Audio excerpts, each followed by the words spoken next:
nine, eight, seven, six, five, four, three, two.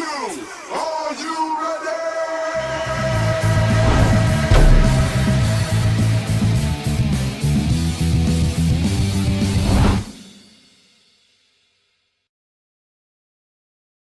Go.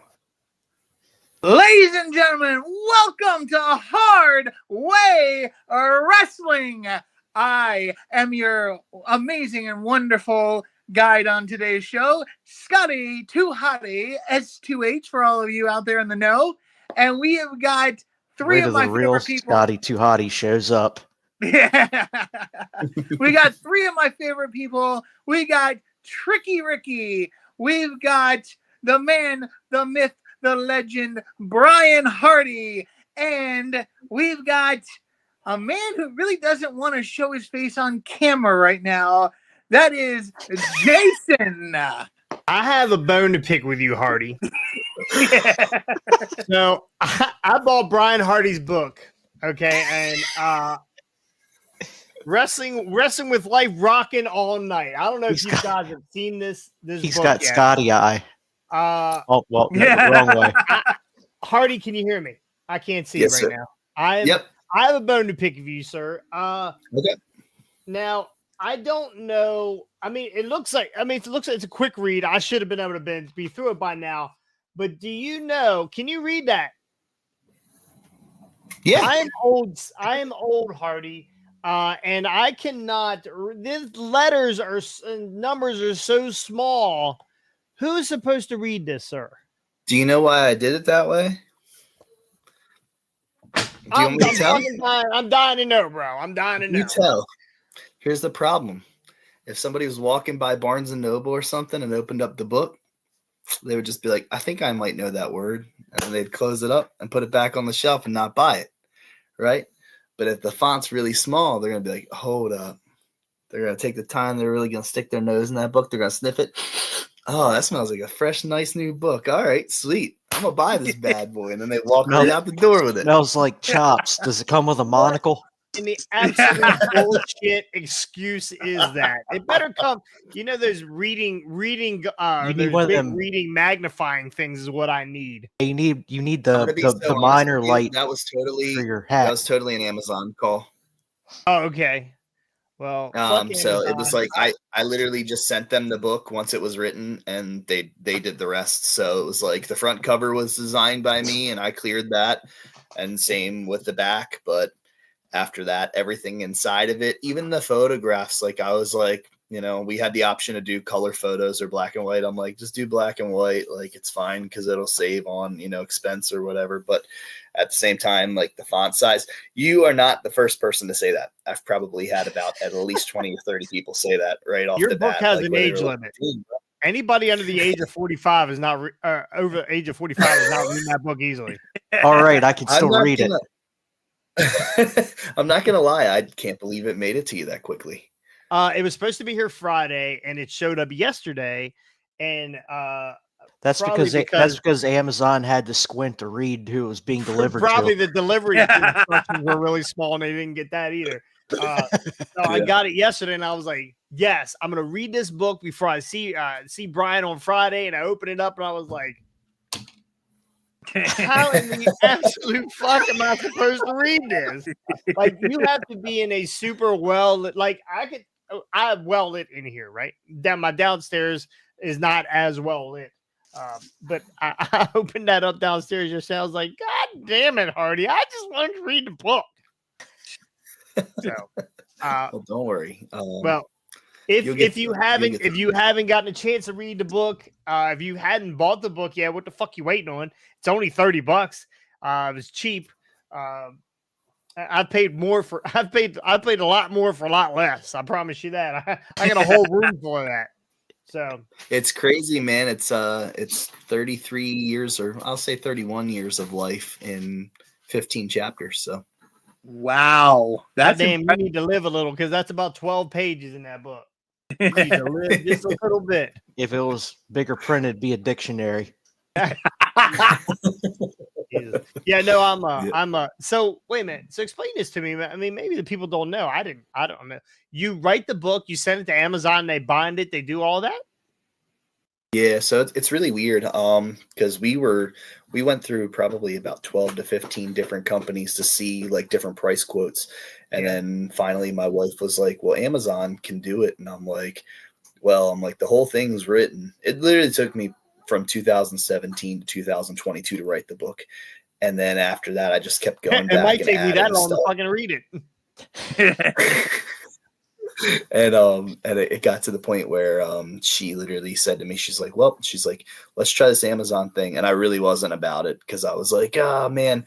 And we found a way around it because the thing is like Amazon makes a killing off of those books, obviously. They're the ones doing all the work, honestly. But if I buy copies of it and sell them at shows and stuff like that, then obviously I get a really nice kickback on it. But otherwise, I send everybody to the website because then it's just less work. But then the thing is, if people buy it off the website, Amazon's getting a lot more of a kickback out of it than we are. But they do all the work for it. They were able to make it all happen. And like I said, I was responsible for the cover and the back and everything else. They pretty much handled right there in house. Is it the same price if I buy it from you than if I buy it from Amazon?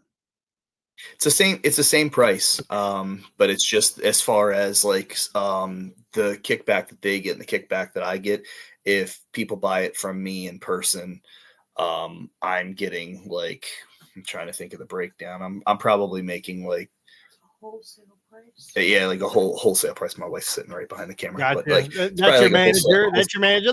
Hey, can we get the wife on camera here? I mean, she's obviously the brain. She's obviously the brains behind the whole thing. I mean, I would normally say yes, but she's rocking the grandbaby at the moment. Okay. You're good. But yeah, it was quite hectic though, because like I said, when I sell at shows, I'm making somewhere in the ballpark of between like $17 to $20 a book. Whereas like online, Amazon's making between $17 to $20 a book. Okay. So it's really like if you buy from them, they're making the money. If you buy directly from me, I'm making the money. Damn, Brian. Shit. Next time. There will be a next time because I'm already writing this. I'm already writing the second book right now. Can I make a request? Yeah. Can you go even smaller? Don't test me. Don't test me. I own zero. I own zero literature when it comes to wrestling because I have the internet. Right? Really? Why would I have zero books? No books. Actually, I don't read. That sometimes I don't even know if I. He can't read, ladies and gentlemen. That's what. Okay, can I make 3 recommendations to you real fast? Absolutely. I already got the one. All right. Well, I mean, I would say that's the 4th recommendation. Okay. Number 1, you should definitely read the Young Bucks book. I know we've talked about the Young Bucks before. Okay. Read the Young Bucks book. I would definitely get a book if you can. It's by William Blake. It's called To Kill the Town. It talks about the history of Maryland professional wrestling. It talks about my dad being the first ever Maryland wrestling champion, and then it goes from there. Like it talks kind of more so about the beginnings of like back in the Civic Center days where like NWA and WWF would come to town, and you would have your Bruno Sammartino versus Superstar Billy Graham, for the WWF title, and then the NWA title. It later talks about like Flair and all the different guys he wrestled over the years and stuff like that. But it really goes in depth about my dad's career, and it goes in depth about all this stuff. And then towards the end of the book, they start talking about me, and that was like right when I first broke into the business. And then the 3rd book, so that one's called To Kill the Town. And then the 3rd book, if you ever get a chance to check it out, it's called Battleground Baltimore. And it is just a history book. And it's literally about the entire wrestling history of the Baltimore Arena, like every show that's ever taken place at the Baltimore Arena. That's a pretty sick book too. I mean, for anybody that's close to the Maryland scene or whatever, those are just some of my favorite books. I'm literally looking at a shelf across from me right now in my room, and I've got like so many wrestling books, and I'm like, it's ridiculous. He's got is there any nudity? He's got better vision than you do, Jason. Is there any nudity in any of these books, Brian? It's gonna make me want to get to them a little quicker. Maybe Sonny. Okay, everybody has seen Sonny naked, though. I mean, yeah. 1996 AOL most downloaded, right? recently. Have you seen the new Yeah, naked? we're not going to talk about the recent. Yeah, man. that's actually a fold-out picture, I believe. Yeah. And it was shot with She's an making aerial camera. She's making a run for Scotty. Anyway, She wants to stir that soup spoon. Anyway, Wrestling with Life, rock and roll all night. Get the book. I will have it done. I will be sitting down on Sunday and reading this book and critiquing it. So, Brian, everything better be spelled right. He's planning on taking a long dump on Sunday. You're going to run into any spelling errors. I think just some of these stories are going to shock the hell out of you, and you're going to be like, dude, I didn't even know. Honestly, if I find any spelling, it'll be by accident because I can't spell either. So, hey Brian, so yes, sir. Let's go off on a slight tangent here for just a sec. You said that some of those books are about the history of Maryland wrestling, and there's something that I've always kind of wondered about. We've known that the history of wrestling, Vince Sr. up north, he had, his early days were in PA, but then he moved mostly to New York, Connecticut area and established stuff up there. Vince Jr., same deal. And then the NWA down south, but NWA came up north, Virginia, Maryland, Baltimore Arena was critical to both companies, both Vince Sr. and NWA. The thing I always have wondered, and maybe this is touched on in these books, maybe you might know some of it as well. Why wasn't the Maryland, Virginia, Delaware market, even a little bit of West Virginia, turned into its own territory back in the day? Do these books touch on this? Because it kind of talks about how Maryland was just like past the idea of a territory. So you hear everybody talk about Memphis, you hear everybody talk about all these different mainstay areas, the Charlotte, North Carolina area, all that kind of stuff for Crockett and everything. But I mean, wrestling in Maryland has so much history just as it is. I mean, there's so much stuff. Like there's dumb stuff that like people don't, and I don't want to say dumb because I mean I like the guy and everything like that, but like there's small, like, and I guess it goes with your little trivia stuff later on. I'm like a buff of all this kind of stuff. Shane McMahon was born in Gaithersburg, Maryland. So it's like people don't even people don't even like pay attention to like small stuff like that. And it's like, Vince and Linda used to always be in Maryland all the time doing like TVs after Vince took the company from his dad. And Shane was actually born here in Gaithersburg. So I'm like, that's I a pretty thought you were wild getting ready to tell us that Shane is not the illegitimate son of Vince McMahon. Hornswoggle. Yeah, but I mean, some of these books do touch on a lot of that stuff, though. Like it talks about what Maryland wrestling should have been, and it talks about things with Crockett and the McMahons and stuff like that. It talks about people that wanted to be promoters that never even ended up being promoters in Maryland. And then, like I said, it talks about kind of how my dad threw the load on his back and just started Maryland wrestling for what it was back in the, I want to say late 80s, early 90s, probably about 89 or 90. And from there, it just kind of took off. Now Scotty's dial-up went down. There's Scotty's still there. He is just doing his best version of Batman. No, John Cena, right? Now he's John Cena. He can't see him now. And that's hard to do. All right, well, let's get into this. We got a lot of topics covered today. Well, not a lot of topics. All right, so we have the Tuesday Night Wars and its ratings. The ratings are in. We got Vince. Vince is fired. Vince is out of creative. Wyatt must have been. Hold on. Wyatt must have been watching, and he took the picture where Scotty's screen went upside down. No, that's me. That's me. Was it you? Oh, no, I read Wyatt's comment. Yeah, Scotty's upside down. I guess we'll give Scotty a second here to there we go. My apologies. The ice pack. Yes, I did. I'm Scotty, hoping that was Scotty. That was hilarious. I've never seen you so agile in my life. Scotty was about to hit Brian with his finisher. Yeah. Shit. So All right, well, let's get into it. We talked on Monday or two. We talked. Ricky and I talked on Tuesday about Wednesday. We talked NXT. on Wednesday about Tuesday. Wednesday about Tuesday. Yeah, I still can't get it right. We talked about NXT, AEW wars, the Tuesday night wars. Brian, Scott, we didn't get to talk to you about it. Did you guys get a chance to catch any of that, Brian? Yeah, and it was weird because I wasn't watching it live as it happened, but I was busy that night and had a lot of stuff going on with the family, as you know, and stuff. But I did go back and watch it on the DVR, and I watched both shows. And I thought both shows were incredibly good. They kind of both had to step up their game for the week, obviously. Like you said, the ratings are in. I'm sure you'll talk about that in a few minutes, but there were certain things that I liked a lot about WWE, and that's very hard for me to say. Like the NXT product the other night was, pretty good. There was a lot of stuff that I saw that I literally was like, wow, this was a change of the guard. But AEW always delivers. I don't know. Maybe I'm not being as down the middle as I should be about it, but AEW was really awesome the other night too. So Scotty. I have seen clips. Unfortunately, I have not seen the whole thing of either show. But what I saw, again, they both had high points. They both had a couple of low points. AEW had a few more low points than NXT. But overall, like the rating, I mean, again, yes, WWE loaded up NXT with a few more surprises and things that AEW didn't have, and AEW can't have, considering some of the guys that are under contract. But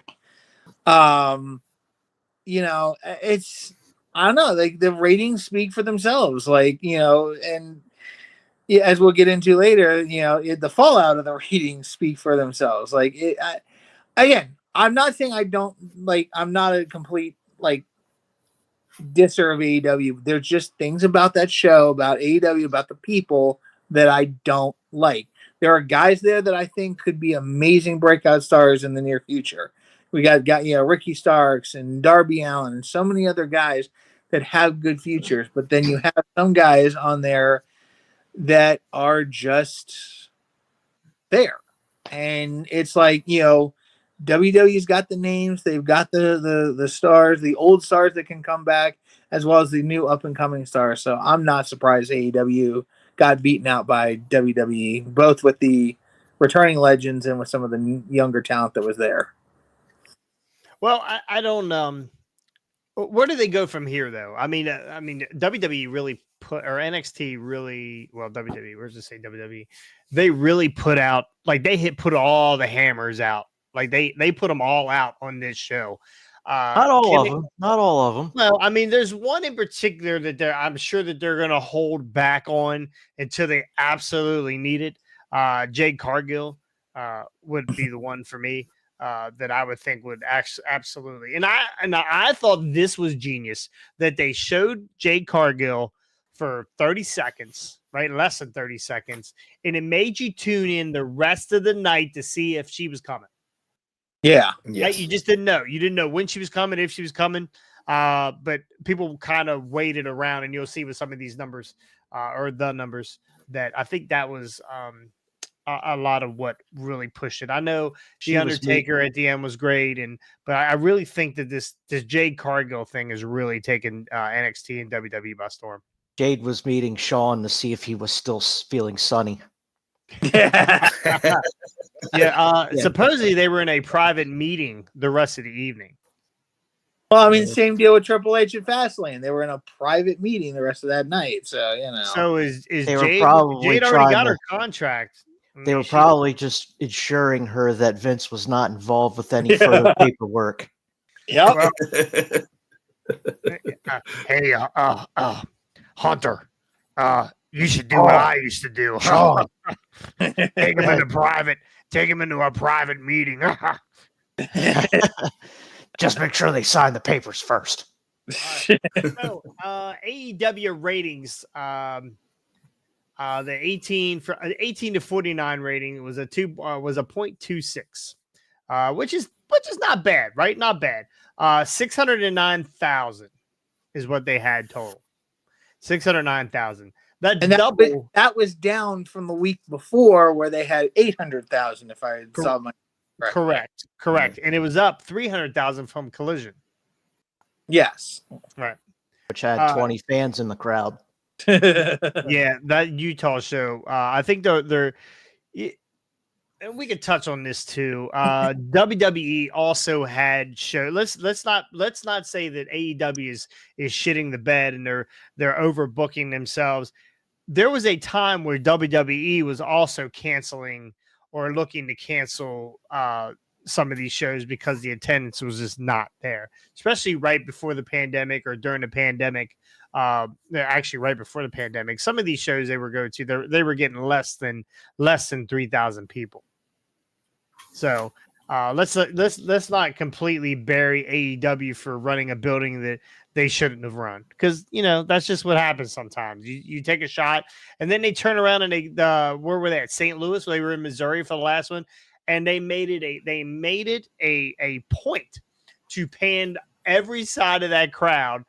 Even I think they even took a camera into the bathroom to show that there was a line. There was so many people at this Missouri show. So, but again, it's trial and error. AEW is still, even though it's not, they're not reinventing the wheel. They're getting on the bike. There's a lot of mistakes that are going to be made by AEW, and because WWE doesn't make as many mistakes like this anymore, they're not going to get shit on, right? AEW is the almost not the lame duck, but like the punching bag. I can't believe that they ran a building that holds 20,000 people and they only had 2,500. Like that's easy stuff to do, but they're learning. They're going to learn, and they're going to play. That was a quote figure out. Directly from Scotty. What's that? That was a quote directly from Scotty. What is that? I can't believe they ran a show in a building that holds 20,000 and couldn't get 2,500 people. Yeah, I mean, and honestly, I know that AEW and Tony Khan, and I didn't get in any of the tweets. Maybe you did, Ricky, but I know Tony Khan thinks almost too high of himself and his product at times. Yes, he's going to take a chance. He's going to take a chance on buildings like this. I guess he was probably smart. He probably think if we got one guy, we were going to get 4 wives to show up at one of this show in Utah. So if you get, if you get 3,000 guys, then you're getting 12, 13,000 people total because of all the sister wives and stuff. So actually not a bad thought. Not a bad thought by but the other thing that they didn't do in that Utah show to draw more people is advertise a hometown babyface. There was no Mormon babyface on the card to draw in the Mormons to come in. So I tweeted at Tony Khan and I said, "Hey, listen, next time you run in Utah, I got a perfect idea for you. We have the international title. We have the F Utah. What is the title? FTW title. It doesn't matter. I say we give away. We have a tournament for the chastity belt. Right? Genius, right? For Utah. Who's not going to want to come out and see who's going to be a virgin the rest of the episode, right? We do it right in the beginning. We'll let. Hey, he just needs to create the brand new hard way title. I'm for it. I'm for it. Yeah, no, the chastity belt. We put it on Nyla Rose. That way, there's no reproduction there at all. So. And then he called us bald assholes. Yeah, they called us bald assholes. So we're getting into that. But so AEW ran 609,000 people for their rating. Their highest, I guess it was the highest point. NXT 921,000. Right under a million. Right under a million. So here's the kicker of that whole thing. A show that Undertaker or Cena have been on, they've never run less than 1 million people. True. So is it a win? Is it a win for AEW? Did they pull enough to make John Cena and Undertaker relevant? No. I think the thing is, at the end of the day, is the number one thing that people have to remember is that WWE is always going to seem, in a sense, as if they have the upper hand. Yeah, we can go back in time and talk about how 83 weeks straight WCW beat WWE in the ratings and all that kind of stuff and everything. But at the end of the day, you have a brand that is so synonymous that like people are walking down the street. And I mean, obviously you hear the name John Cena, you hear the name The Undertaker, all that kind of stuff. Boom. People are going to be drawn to that no matter what. I'm an AEW guy, like I said. So the thing is, you're going to hear John Moxley, you're going to hear the Young Bucks, you're going to hear Kenny Omega, you're going to hear this and that, but that's not going to necessarily draw and grab the people's attention like they would like it to in comparison to the Undertaker or John Cena. It sucks. I don't like admitting it. It just is unfortunately what it is. But I think till the end of time, it's always going to be that way. You're going to have AEW just literally kicking the hell out of WWE nonstop, and then all of a sudden that hot tag's going to come in, slip on the banana peel, and they're going to bring back in Hulk Hogan for his big retirement match, or they're going to do this or that or whatever. And then WWE, everybody's going to go, oh, WWE, yeah, you know that? We used to watch that when we were younger, like I think that's just sadly the way that it is no matter what. Do I think AEW is a better product? Abso-freaking-lutely. But once again, we're going off of, I guess, longevity over actual quote unquote current product. You really think AEW is better than WWE right now? I do. I probably will never get booked for WWE again now if this video gets out. But don't buy the book, ladies and gentlemen. Don't buy the book. I just do.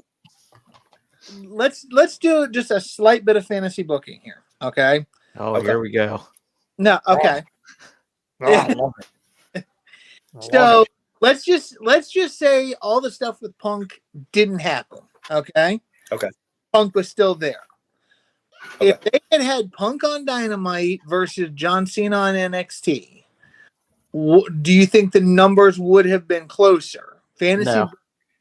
No. Closer, yes. Dynamite would have had probably a few more, but I don't think it would have been enough to really close that 300K gap. Yeah. Ultimately, I think NXT still takes it. I think ultimately it matters what you do with these guys. Like if you bring John Cena out and he's in the corner of this guy, didn't really interest me for whatever reason. I don't know. If you take Punk and you say, hey, we're putting Punk versus Adam Cole, people are gonna get for the next. No, if you got Punk versus Kenny Omega. Next 4 weeks, next 5 weeks. Yeah, that would have been a good one too. Just with the story with him battling the Elite, that may have got some viewers to turn. But then again, you've got WWE with all their jokers in the deck there, and they pull out a Stone Cold or a Rock or Hulk Hogan. Yeah. So and I think people love that. I think they love that idea of like what's old is new again. And I think it gives them this warm, tingly feeling inside where they're like, oh, Stone Cold's coming back for a night. Like that's amazing. Or Undertaker or this person or that person. And I agree crazy. To a point. Yes. What's old is new again, right? You bring a Hogan, you bring a Rock, you bring a Stone Cold, you bring a Randy Orton back, right? That's going to be, I mean, if I was them, I'd be like, week 3, we're probably going to be struggling on what we're going to do. Boom. Randy Orton shows up for whatever reason, RKO's Braun Breaker, stuff like that. But on the other hand, AEW is living vicariously through guys that used to be relevant, like Jericho, Edge, or Copeland coming to AEW. Yes. Great idea, great thing, great move by AEW. I applaud them. Is he a needle mover? I don't think so. Right? I don't think he's that much of a needle mover. I think what moved the needle was Christian saying, "Go fuck yourself." Right? And now, what do you do to top that? Or him saying to Beth to put fresh sheets on the bed because Daddy's coming home. That's right. I mean, that Christian is actually more of a needle mover to me than Copeland. So we'll see there. But could AEW say to Flair, "Hey, okay, let's get you and Jay Lethal in the ring together. We're going to pay you. I'll pay you $1 million. We'll do a tag team. You and Jay Lethal. You and Black Machismo. Versus whoever you want to do, or 6-way with Andrade, whoever, right? If we get Flair back in the ring, does that win that night for them? Yeah. No, but it's nothing against Flair. It's nothing against Flair. It's just let me think of the easiest way to put it. Okay, if you're like every week, like, and I'm not talking about like diehard fans like us. I'm talking about your average Joe. Just gets done a 12-hour day driving a big rig truck, everything like that. He comes home, he cracks his beer open, he sits down on the couch, and he starts flicking through the TV channels. I don't even know if he's going to get to TBS or TNT. I know here in my city in Linthicum, Channel 8 is USA. So like you start at the first channel and you work your way up. I think if he sees wrestling, he's going to stop instantly. If he was an old school wrestling fan from back in the day, wrestling's on USA. And then he doesn't look any further to even see if AEW's on the upper channels in the 20s or that kind of stuff. I mean, it's really it sounds so stupid when I say it, but it's really the breakdown of just, I'm home, I'm off of work. Oh, look, it's wrestling. I used to watch wrestling on USA about 20 years ago. Okay, I'll watch it. So I don't necessarily think they give a crap that it's NXT, Raw, SmackDown, anything like that. I just think at that point they're like, oh, there's John Cena or there's Undertaker or there's this or that. Now, I mean, you might have that same demographic that might run into that with TBS or TNT and Flair and Jay Lethal are going to be on here tonight, but it's hard. The comparison is hard because, like I said, no matter what, I just think at the end of the day, WWE is always going to pull that win over anybody. And that's a terrible, like, I'm having a tough time getting that out right now. Like, I don't want them to win, honestly. I mean, I want all wrestling fans to win, but I don't want WWE necessarily to win. And I'm like, yikes, man. That's I think that the guy coming home cracking the beer sitting down and watching no, he's definitely not leaving. The guy who sits down and cracks a beer and is flipping channels. Do people flip channels anymore? I was about to say, what kind of TV do you got, Hardy?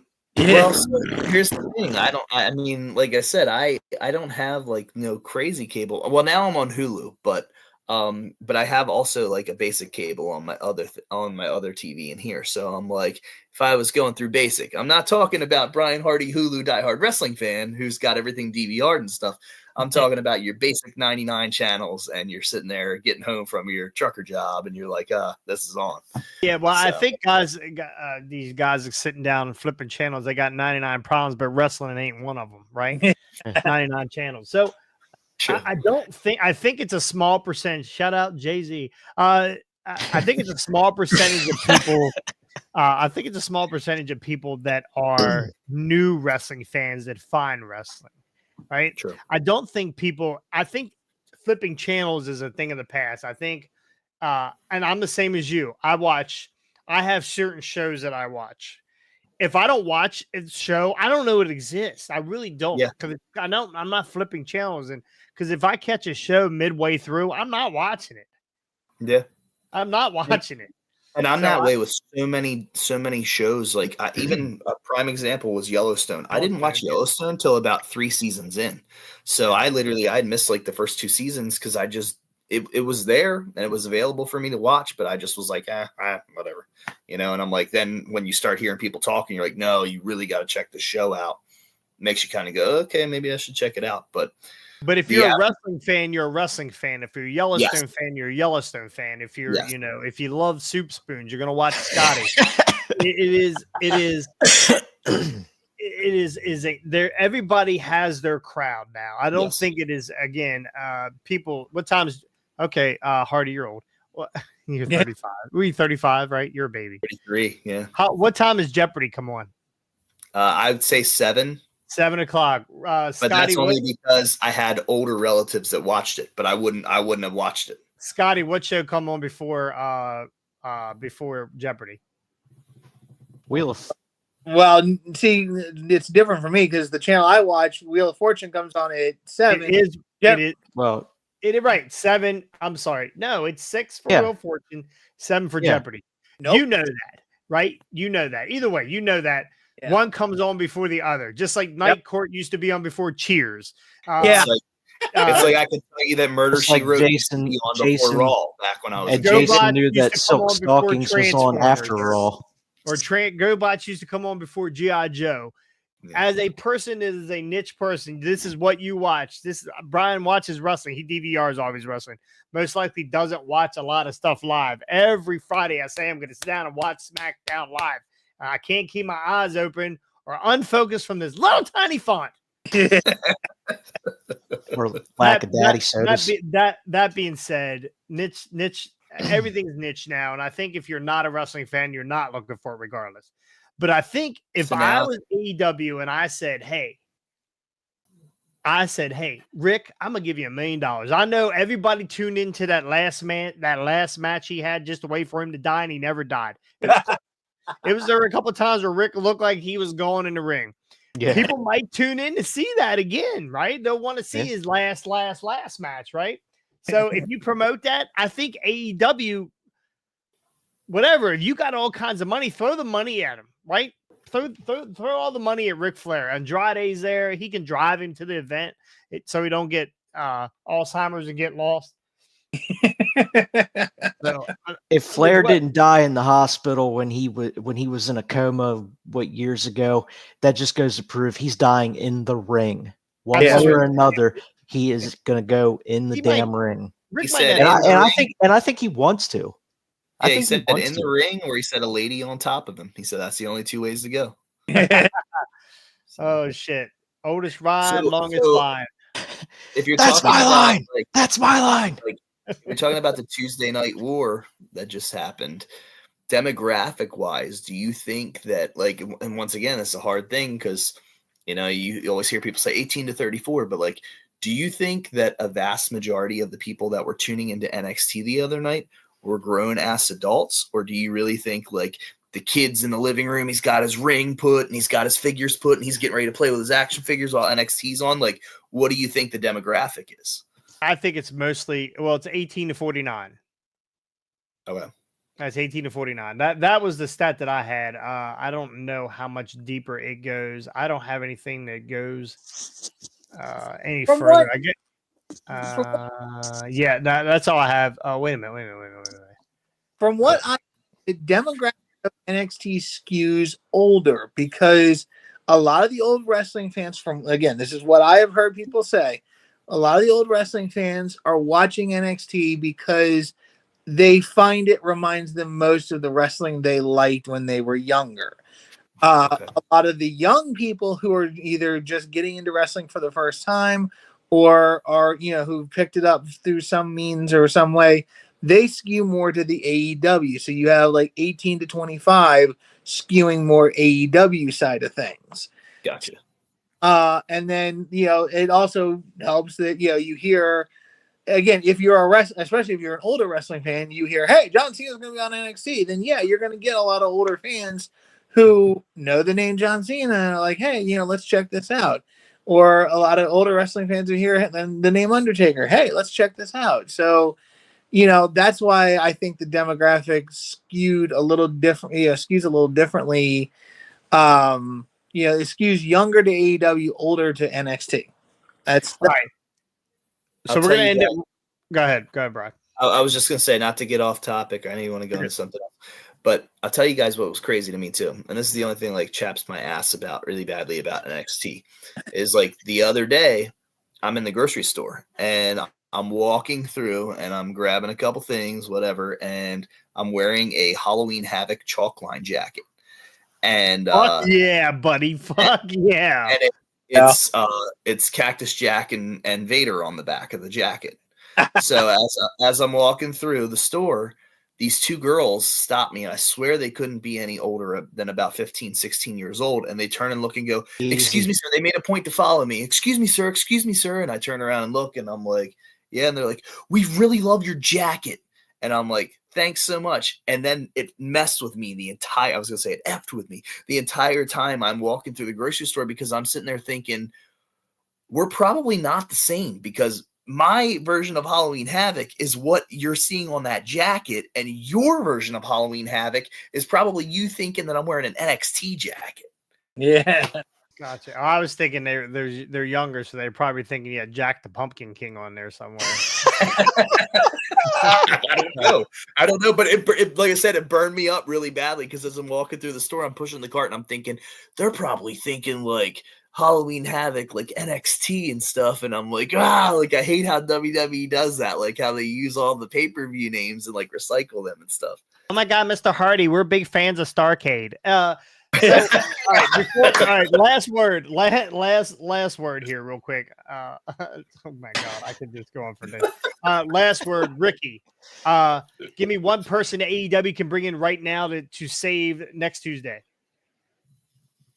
Currently on the roster, or just anybody? Doesn't matter, anywhere, and it got to be alive. I mean, if they roll Brody's body in there, that would fucking work. They got to be alive, dude. I don't fucking know, and they don't have anybody on their roster, to my knowledge, right now that is capable of overtaking NXT if NXT pulls Taker again, or Cena, or Stone Cold, or Rock. I don't think they'll do Taker again. I don't think you're gonna do Taker again. That would be silly to do Taker too. Well, it depends on if Tony Khan comes out running his yap again, like he's been doing on Twitter. And apparently, from what I read, like he just tweets shit, and his producers and whatnot says he just does it. He doesn't get anybody to tell him to shut his damn mouth and stop. He's the Donald Trump of wrestling. Yes, he's the Donald Trump of wrestling. Yeah. I've got one. How'd he go? He's dead, but Zombie Luthez. Let's get stuck. He said they've got to be alive. He's technically alive. I mean, he's come back from the dead. You know, Gangrel. Bring Gangrel back. Reform the Brood. Oh, that's I like that a lot. Not a bad idea. Won't go with what they're doing now. Brian Hardy, give me one person that they can bring back right now to save Tuesday night. It's not going to happen because it's going to happen tonight, but AEW should have been really smart, and I would have put any amount of zeros behind it. They should have got Nick Aldis, and apparently Nick Aldis is supposed to the fucking ball there. Yeah, but is Nick Aldis moving the needle?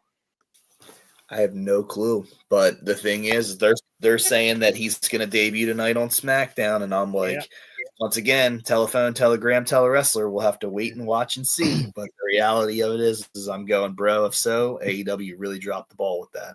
All right, let's look at the chat real quick. Facebook is getting lit up here. The hell with ATCW champ Hardy for president.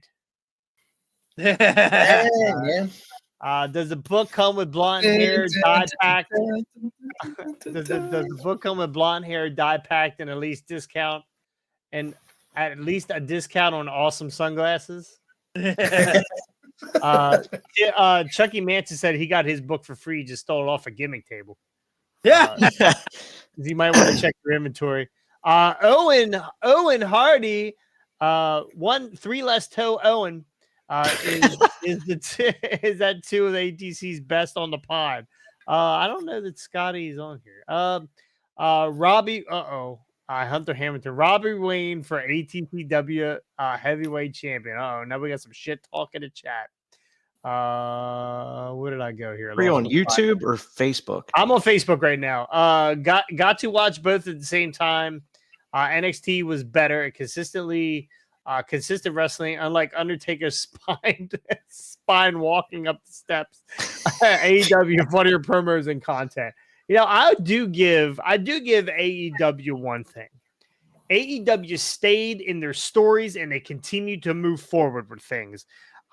Bring in the Undertaker, bring in John Cena, bring in whoever. Doesn't matter. They didn't do NXT a service by just doing that and not forwarding anything that they had, right?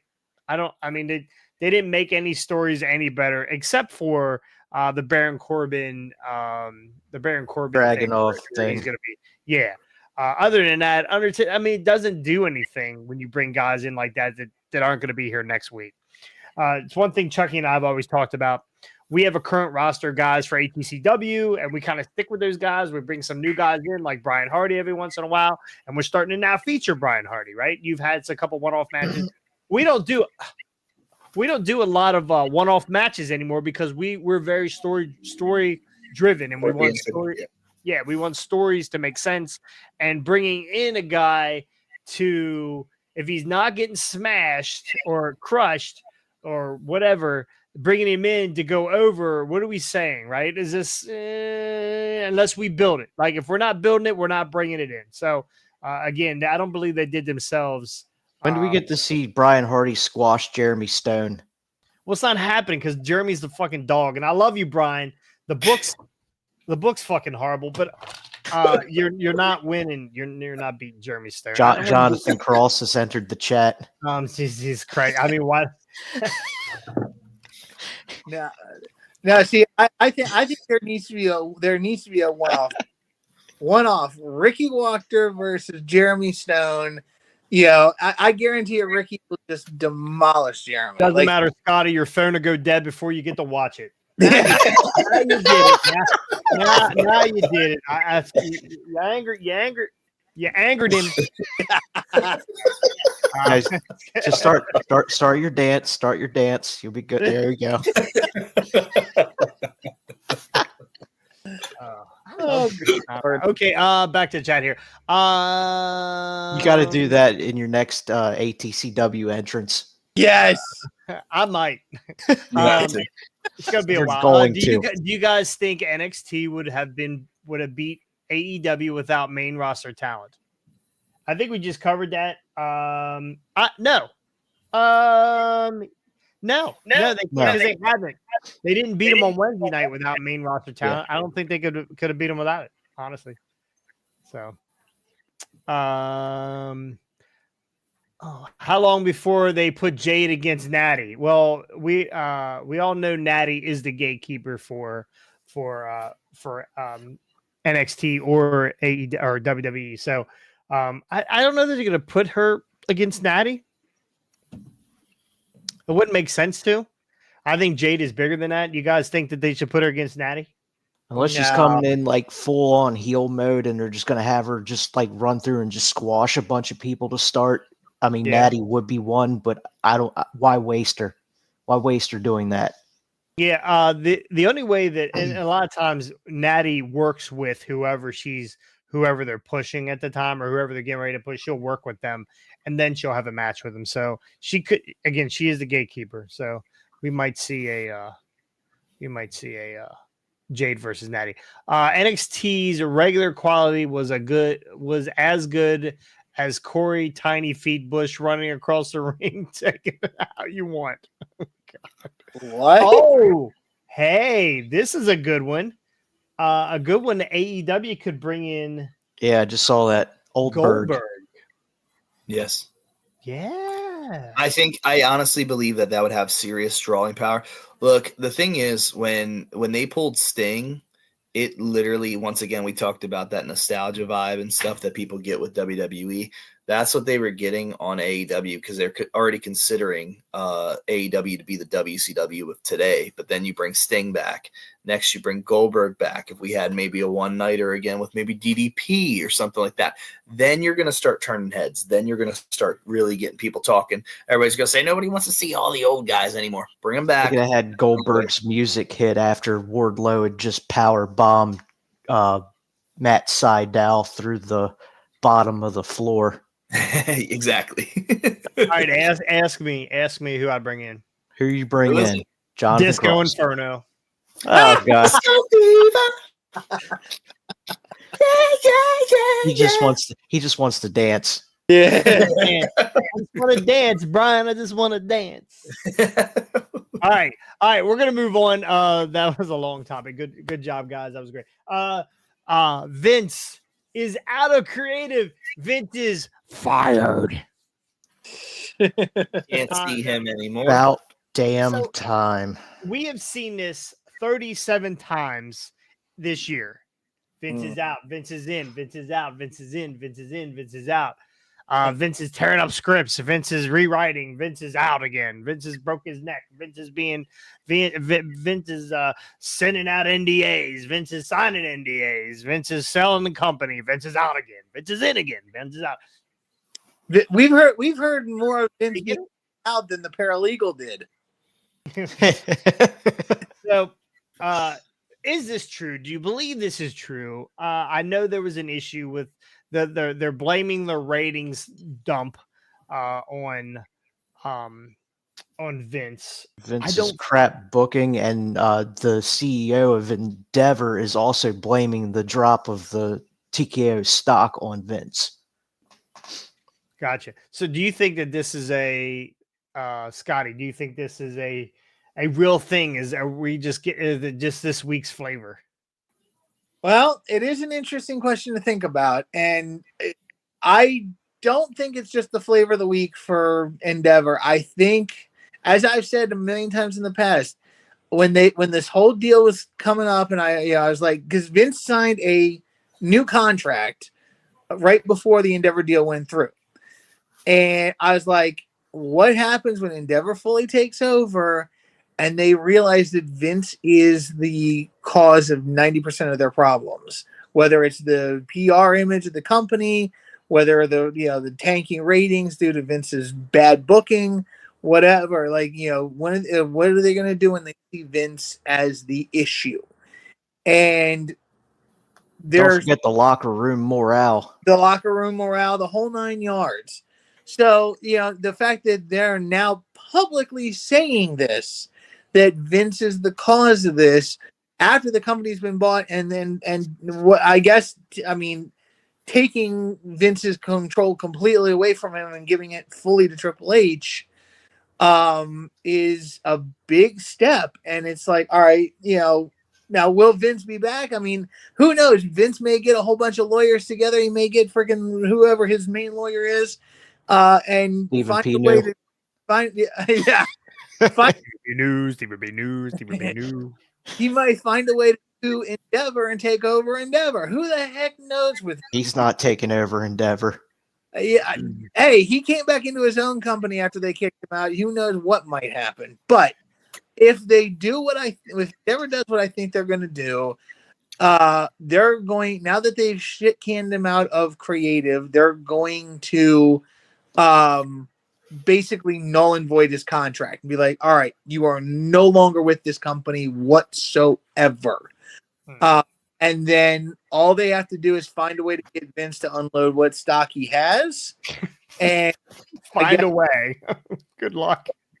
I mean, again, Vince does have the option to sell at any point at any time. So, they get a buyer together. They're like, Vince would sell Linda, Shane, and Stephanie first. So, Brian, you've smacked Vince in the mouth a couple times. What do you think? Do you this guy is like a cockroach. You can step on him all you want. I heard cock. I was wondering where he was going with it. It's gonna be the most unpopular thing ever said, but one thing we can't take away is Vince is a visionary. Vince is a genius. At the end of the day, people will say, he's a scumbag. He's this, he's that, he's whatever. At the end of the day, we wouldn't be sitting here right now having this conversation about what we're having about if Vince didn't have the vision to put all this together. And I mean, we're not talking about the same vision as Dad had or anything like that. We're talking about the global empire that he single-handedly created once he made a purchase from his dad. So I'm going to be honest. When I saw that pop up online this morning and I read that headline, the first thing I thought as I was laying in bed is, wow, I can see what's going to happen over the course of the next couple months.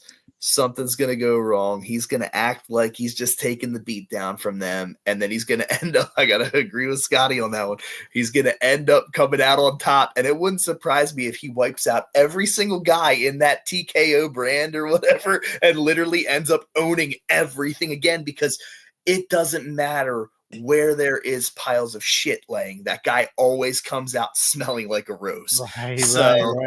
I mean, at the end of the day, that's just that was where my train of thought went right to, like, wow, Vince is like probably realized like that he can't trust these guys because they're all trying to turn on him, and he's going to end up knocking it out of the park. And I mean, we're even talking about guys like Nick Khan. Like, we're talking about guys that you don't think, like, Vince is all like, yeah. And then before you know it, it's going to be like, I bought my competition, damn it. You know, like, and it's just good. Yeah. And then after that, do we have Shane show up in Daly's place to take on Tony Khan for AEW? He'll blow his quads out, and then there'll be the invasion of 20 whatever. The AEW invasion angle. Yeah, anything's. I mean, never say never in pro wrestling, but definitely never say never when it comes to Vince McMahon. Vince has been around a long time, and I don't care who tells him or what tells him, there ain't enough money in the world to get this guy out of the business. Mark? Triple H is one pillow away from doing it. Hold on, Brian's got a call. It's Vince, Mark. Yeah. Tony Khan's really fucking up. Yeah, we're gonna need you. We're gonna need you. Come out last ride. Choke slam. Good shit. Let's see that shit. And he hangs up the phone. He's like, "We got the ratings. God damn it. Yeah." That's how you do it, Trips. Hey, there you go. Week 4. They're looking like they're gonna lose the ratings. And next thing you hear, no chance. And he's like,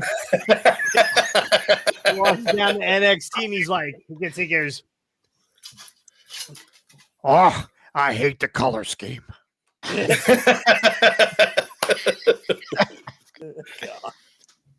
So, all right, well, Vince is out for now until next week. We'll see how it goes. Poor Triple H. No wonder he had a heart attack.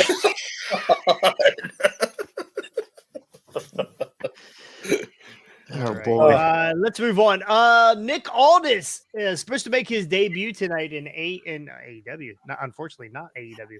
WWE.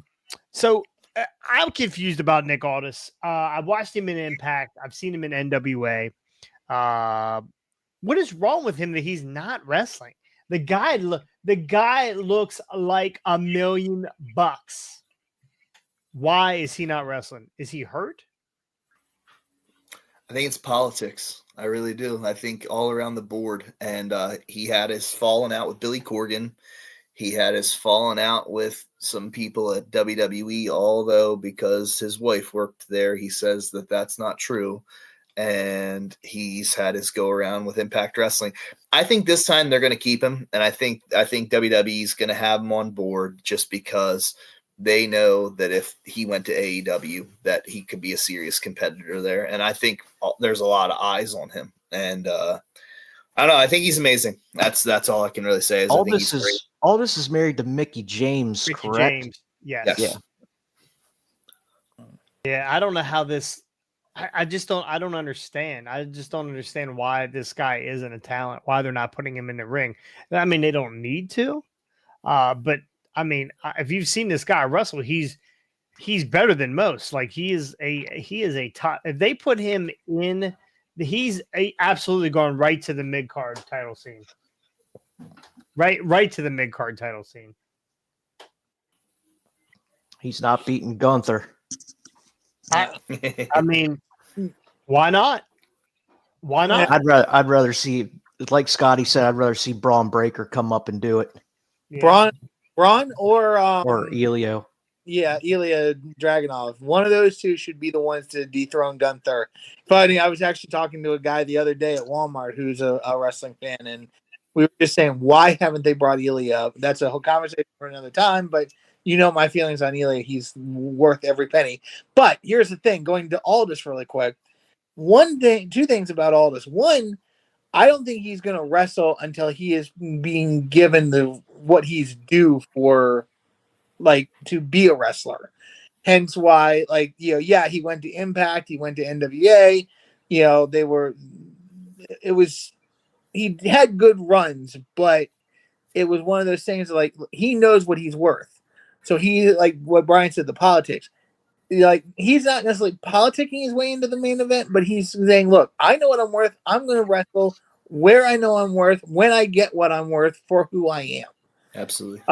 So I think that's the big thing of why he's not been in the ring for quite a while. It's like, no, I'll wrestle when and where I want. And dude, it saves his body too, because when he's not wrestling, he puts more life into his career than he could, and not just life as far as his physical condition, but people are talking about him. People want to know where Nick Aldis is going to go. They want to see how he's going to handle things, and like that talk is what's going to get him even more hyped, in other people's ears, the right people to get him hired. And again, if he's making his debut tonight, which I is this a confirmed thing, or is this still speculation that he's supposed to debut tonight on SmackDown? I think this it's is also confirmed. Oh, they did.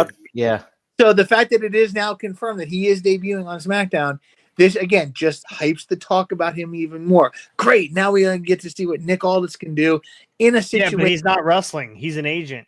So this is what I find to be crazy. I was getting ready to say that. That to me is insane because, and once again, the thing is Adam Pearce is a good friend of mine, and Adam Pearce, in my personal opinion, he would tell you complete opposite if he was on here right now. He would tell you, I like where I'm at. Can you get him on here? And this and that and whatever. Can you get him on here? I don't know. Can you get all Ironside in here? Scrap iron. Scrap iron, that's what it is. But the wrong thing transformer, my bad. He would probably tell you right now that he's happy with where he's at, and I'm sitting here going, AP, why aren't you on there wrestling, man? Like, you should be on there wrestling. But I'm not saying he's not valuable behind the scenes to the company, and obviously since the last couple of years they've put him on air where he's doing the GM deal now or whatever and this and that. But I'm like, why do they got all these guys that are so incredibly talented just backstage running stuff and not actually out there doing it? But it's working smart and not hard. And just as Scotty said a second ago, I can relate to this on the independents. I would much rather sit at home for months and just people forget about who I am. So that way, when I actually go out there, I can make my money. I can do my craft. I can do this. I can do that. I've done everything that there is to do in pro wrestling. And it's not an ego thing or anything. It's just me sitting there going, yeah, like if it push comes to shove at the end of the day, like I just won't be there. Like I do it and I'm there because I want to be there. Or if I don't want to be there and I'm not making money and I'm not doing this and that, then I'll just go sit at home. Like I'm not a mark in that sense of the business. Like where these guys like I said, I hate even using the term mark because like I just think wrestling fans are awesome, but I'm not a mark for myself in that sense of the business where it's like, I got to be seen. I got to constantly be out there. I got to be this. I got to be that. It's like, I know who I am. I know what I can do in the ring. If people want to book me, cool. And if they don't want to book me, I'm not going to be that guy that like chases it down and texts every 5 seconds and says like, would you please use me? Please, please, please use me. You know, I do that for everybody else. He doesn't seem like a guy that doesn't politic though. Yeah. Yeah. It's crazy. But I think, like I said, I think he's realized over the last couple of years too, though, that it's not only him. He has a wife to worry about too that's around the business. So it's like he doesn't want to make Mickey look bad, you know, or whatever. But at the same time, I'm like, bro, if they are bringing Nick Aldis on to just be an on-screen personality and not actually wrestle, I'm going to lose my freaking mind because the guy just oozes charisma and is so good. $1 million. Guy's $1 million. One other thing. Okay, they could be saying they're bringing him in as a backstage personality and stuff like that. If they put him on screen and get him involved with something like even just like as like an agent, a manager, or a whatever you want to call it, like a GM position, I think it will end up leading to him actually wrestling at some point, because if they get him involved in something, like they haven't done it with Adam Pearce, which is fine, but if they get him involved in something, it's kind of like oh gosh, well, there was an angle a while back. I wish I could remember who it was, where they brought a guy in. They said he's not going to wrestle. He's just it was Samoa Joe. That's what it was. It was Samoa Joe bodyguarding Riddle, and they said, I don't know what that was. That was not on my. That was my dogs. My bad. Is everybody okay over there, Brian? Yeah, I thought the soup spoon fell off the wall and hit something. They said so. Somebody slid on the linoleum. Yeah, there he is. Hey, watch out! There's a cat. Bodyguard. My cat would eat that dog. No, it was Samoa Joe coming to bodyguard Regal on NXT, and they said he's not going to wrestle. He's not going to wrestle. And then all of a sudden they turned it around and he got involved in something and they flipped it and made it, got him into the ring wrestling a match. Yeah, it lasted 2 weeks because Regal's contract is up and he went to AEW. Yeah, but I'm just saying that they could do the same deal with Aldis, get him involved in something, and he's like, well, I'm not going to wrestle, and then they push him to the point where he does wrestle because he has to defend his honor or whatnot. So that kind of thing, I think, could be a very big possibility. But the other thing I wanted to say, what Brian said, was, well, darn it, my brain just went completely blank. Forget about it. Think about it a second. Kevin Erickson, Deadpool. He said, true story. Watch Aldis and Alexander James in a PCW match in Charlestown. James had the flu and threw up in the ring for about 10 minutes. Dubbed the puke match. He's gonna puke. He's gonna puke. I'll never forget it. And I bought James a T-shirt over Aldis's, and that's my lame story. So. Awesome. I remember what it was. Scott, you're the last word on this. Then we're gonna get into some trivia. Off of what Brian said, the one other thing with all and something like what you do, Brian, there's an expression, how if you don't go away. In your case, Brian, talking about, you'd rather sit at home and not push yourself out there. But those people who know you, who are like, man, we know this guy, we love him. Where is he working? Why isn't he, it gets people talking about you. It's the same thing with all this. I think that's, again, what they're going to do with him. I'm hoping what they will do with him is get people talking. Why isn't he wrestling? Why isn't he wrestling? And then when it's the right time, get him to wrestle. Why we haven't, he's gone away. Weird.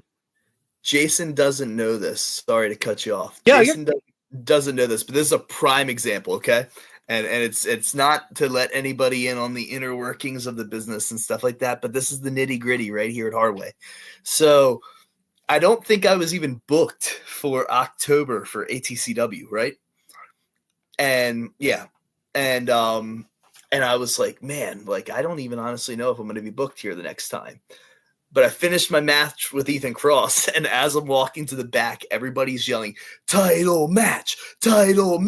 And I knew right away, like in my mind, like, I'm like, even if I'm not booked, I'm booked for next month. Like, because those people, like, it didn't have anything to do with the talent or the promoters. It had to do with those people. And like, they knew what they wanted.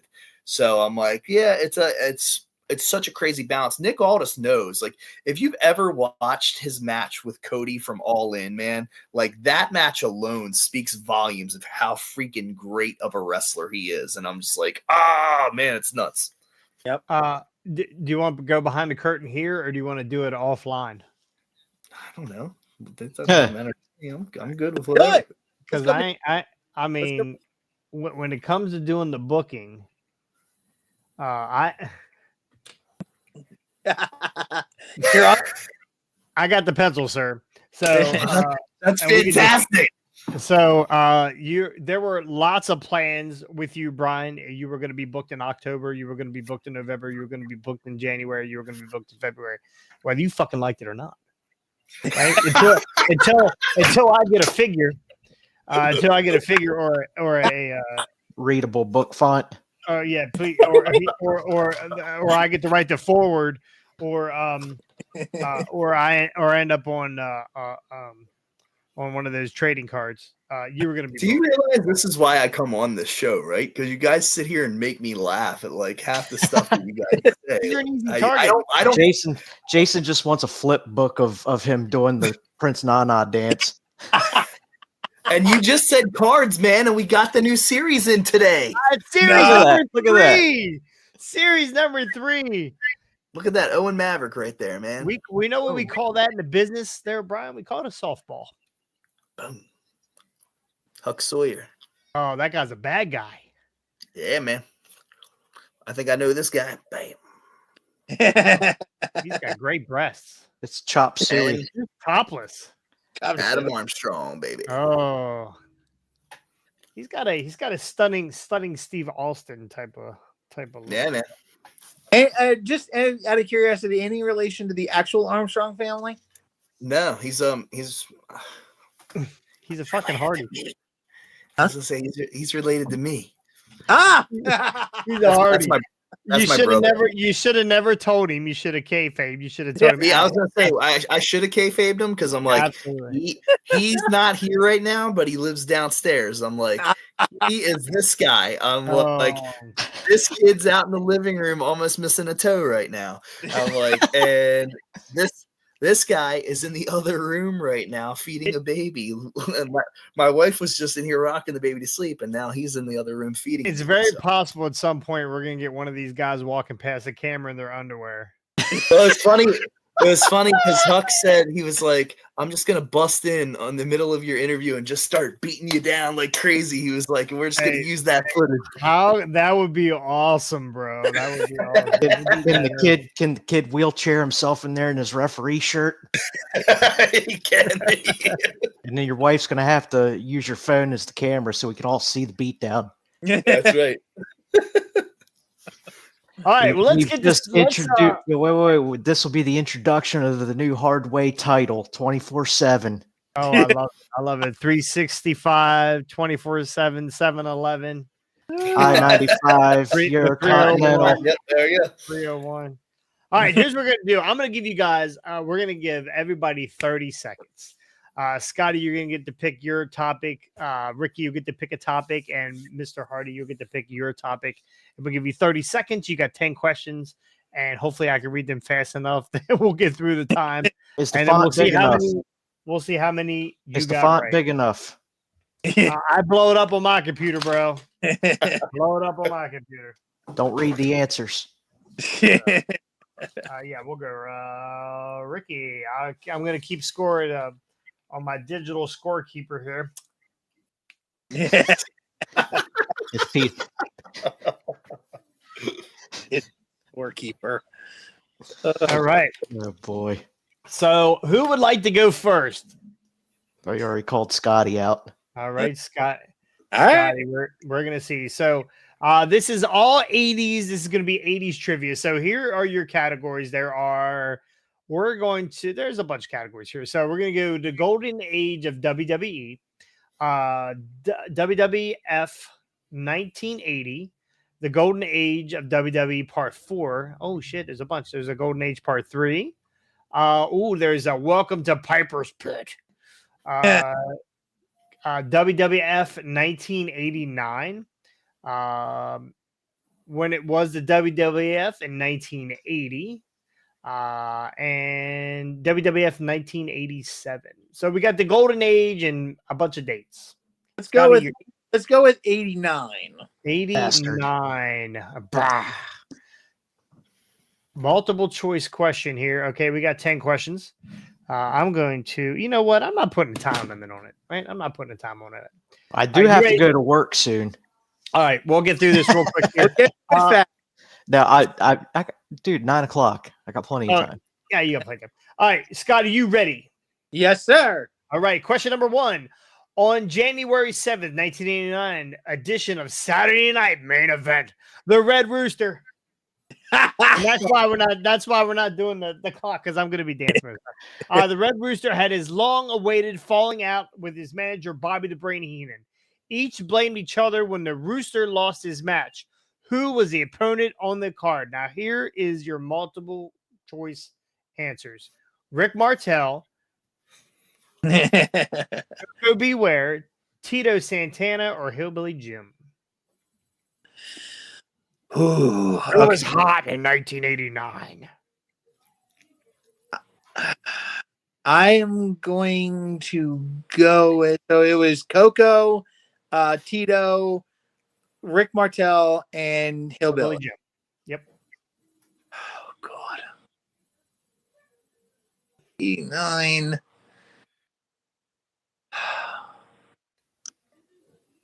I'm not for sure on this. So the first name that pops in my mind is Coco, so I'm going Coco Beware. Okay, we're going to pick Coco. Okay.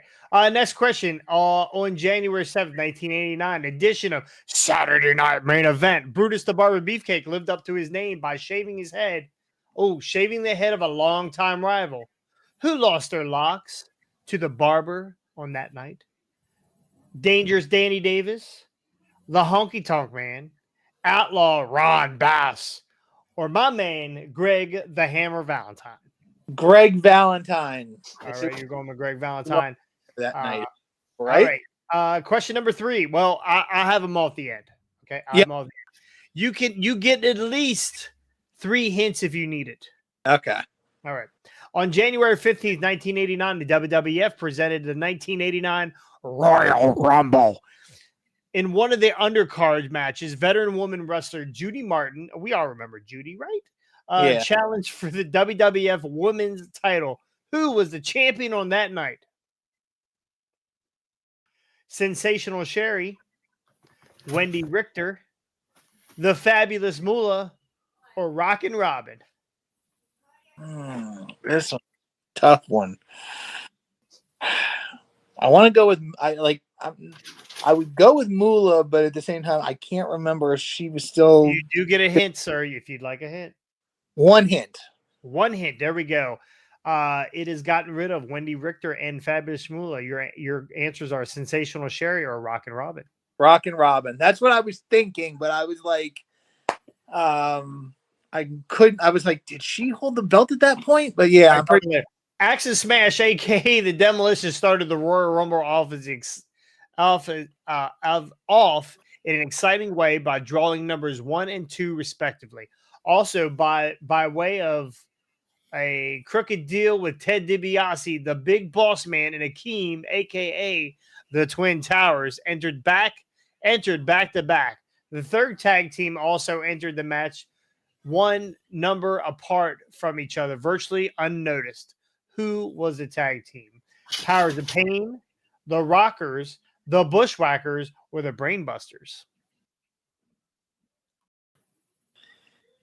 89. Okay. The Bushwhackers, Brainbusters. Yes, they're all 89. Well, yeah, I know that, but I'm trying to think who was there in 89. The Young Bucks is not an answer. Yeah. That's back when you were just a baby soup spoon. I am going to go with. You have another hint if you need it. 5 seconds. I'm gonna go with Brainbuster. All right, we're gonna click the Brainbusters here. Okay, speaking of Ted DiBiase, in 1989, I guess he became tired of trying to win a title and decided to make his own title. What did DiBiase call his self-made title? The $1 million title. Yeah, don't even bother with the multiple choice. Is it the $1 million belt? Eddie's title, the silver strap, or DiBiase's diamond belt? No, the $1 million title. Oh shit! Yeah. None of them which hold up his pants. On April 2nd, 1989, the WWF presented WrestleMania 5, which was held in the second straight year at Trump Plaza. Beside Roddy Piper, which other WWF legend decided to make his return at this event? We got Jimmy Superfly Snuka, brother, Ricky the Dragon, Steamboat, Big John Studd, or Bruno Sammartino. 89. Okay, so the WrestleMania. 10 seconds. Let's go with. Okay, hold on. Give me the 4. I know Bruno. Give me the other 3 again. Snooker, Steamboat, Stud, and Sammartino. 5 seconons. I think it was Steamboat. 3, I cannot. 2. Yeah. All right, we're going with Steamboat. Okay. WrestleMania 5 was a special event for Bobby the Brain Heenan because the late great Rick Rude defeated the Ultimate Warrior for the WWF Intercontinental title, giving Heenan his first title in almost 5 years with the WWF. What did Heenan do to the Warrior, which helped Rude get the victory? Punch him with a foreign object, throw a cup of beer in his face, hit him with a steel chair, or pulled and then held the Warrior's leg down while Rude pinned him. I think it was the leg, if I remember correctly. So yeah. All right. One of the featured matches saw Jake the Snake Roberts battle Andre the Giant, with Big John Studd serving as a guest referee, attempting to eliminate Jake's intimidation of Andre with his pet Damien. Another heel attacked Jake before the bout and tried to steal the snake. Who was it? Mr. Perfect, Honky Tonk Man, Ted DiBiase, or Bad News Brown?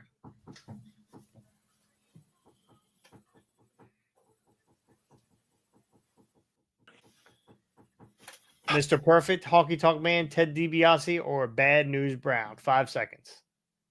Bad News Brown. Don't remember that at all. In a television incident in the spring of 1989, the Fabulous Rougeau brothers sparked a heated rivalry with the popular rockers Marty Jannetty and Shawn Michaels. What did they do to start the feud? He was a referee. Greg Valentine. In the spring, Greg Valentine was Robert. Oh, wait a minute. I'm on the wrong one. Yeah, I'm on the wrong one. Yeah. No, I'm on the right one. In the spring of '89, Greg Valentine defeated rival Ronnie Garvin in a match with the What? Where did that? No, that's you just talking about the Rockers and. Oh, my screen keeps popping here. My bad. In a television incident in the spring of 1989, the Fabulous Rougeau brothers sparked a heated rivalry with the Rockers, Marty Jannetty, Shawn Michaels. What did they do to start the feud? Shave their heads, broke Jannetty's hand, knocked them out, and put a dress on them, injured Michaels' throat. Why do I feel like that was Michael's throat that they injured? I'm going with that one. Okay. Last question. In the spring of 1989, Greg Valentine defeated rival Ronnie Garvin in a match with a stipulation that the loser had to retire. Sticking around with the WWF, what did Garvin do during his brief retirement? He was a referee. He was a timekeeper. He was a color commentator. He became manager. No clue on that one. I remember the retirement, but I don't remember what he did afterwards. So I'm going to say color commentator. We're going with color commentator. Okay, let's. I know that one. Submit my answers. Let's see how bad we were. Okay. Your first match was wrong. It wasn't Coco Beware. It was the Saturday Night Main Event Red Rooster. It was Tito Santana. I was Tito, but I went. Damn it. The Saturday Night Main Event, Brutus Barber Beefcake cut or shaved the head of the locks of not Greg the Hammer Valentine, because that would never fucking happen, bro. Outlaw Ron Bass. You got Rockin' Robin. Hold up. I know Valentine got his head shaved somewhere. Wasn't it? Okay. Well, it was at his barber, and that wasn't the question. All right. You got question 3. It was Rockin' Robin. Question 4. It was the Brain Busters. That was where they entered. One right after another. You got the $1 million belt right. Yep. The Roddy Piper, the WrestleMania 5 second straight year, Trump Plaza. It was not Ricky the Dragon Steamboat. It was Shaka, okay. Brother. Shaka. Jimmy Superfly. Oh, I knew that one.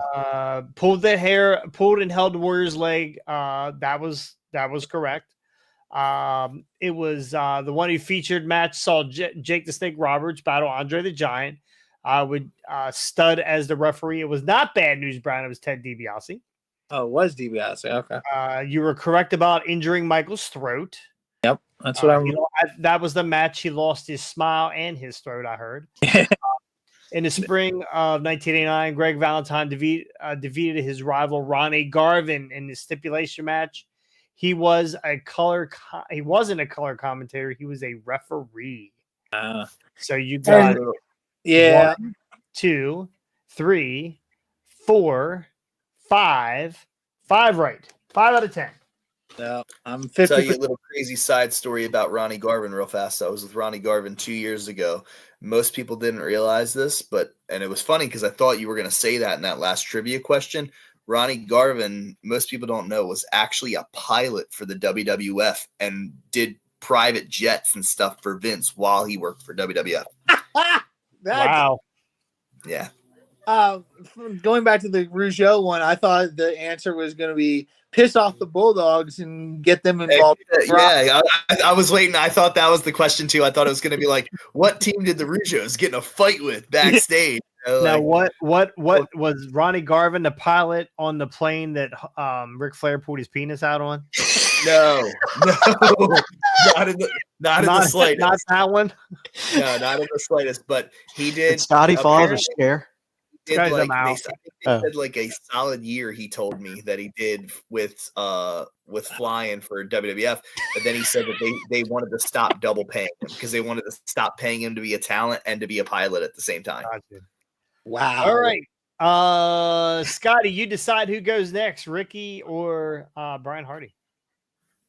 I want to see the legend that is Brian Hardy go. I want to see how good he does. All right, Brian. WWF 1980, the Golden Age Part 2. The Golden Age. No, not the Golden Age Part 2. We just did that one. The Golden Age Part 4. The Golden Age Part 3. Welcome to Piper's Pit. The Golden Age Part 6. We have the Golden Age Part 2. That's a lot of Golden Age. Just hit me with one of the Golden Age. When it was the 80s, 1980 WWF. Here's one that says all the answers are moolah.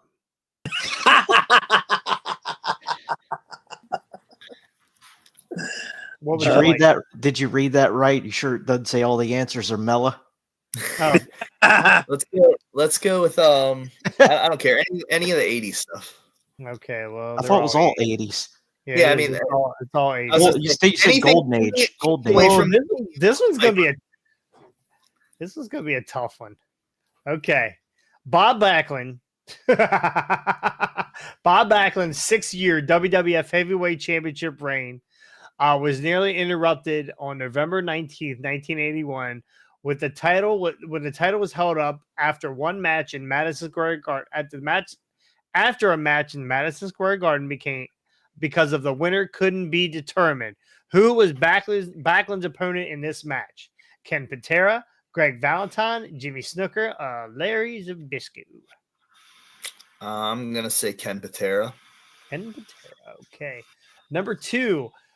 Who was the first African American to win the WWE Tag Team Championship? That was Rocky Johnson and Tony Atlas. Okay. I won't even give you the right answer then. Okay. Who wrestled the Iron Sheik in a boot camp match to defend America's honor? Sergeant Slaughter. June of 1984. Sergeant Slaughter. Sergeant Slaughter. I don't even got to look at that one. How many years had the Fabulous Moolah held the WWE Women's Championship when she lost to Wendy Richter at the Brawl to settle it all? 8 years, 18 years, 28 years, or 12 years?